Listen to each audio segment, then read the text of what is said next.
देऊळगाव राज्यातील मंदिरे फोडणारे दोन चोरटे गजाआड. 1.23 लाखांचा मुद्देमाल जप्त. स्थानिक गुन्हे शाखा व देऊळगाव राजा पोलिसांची धडकेबाज कारवाई. दोन चोरीच्या गुन्ह्याची उकल.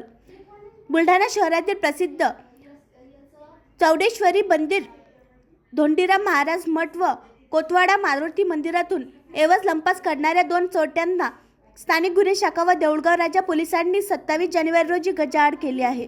या चोरट्यांच्या ताब्यातून पोलिसांनी 1.23 लाख रुपयांचा मुद्देमाल जप्त केला आहे. या अटकेमुळे दोन चोरीच्या गुन्ह्याची उकल झाली आहे.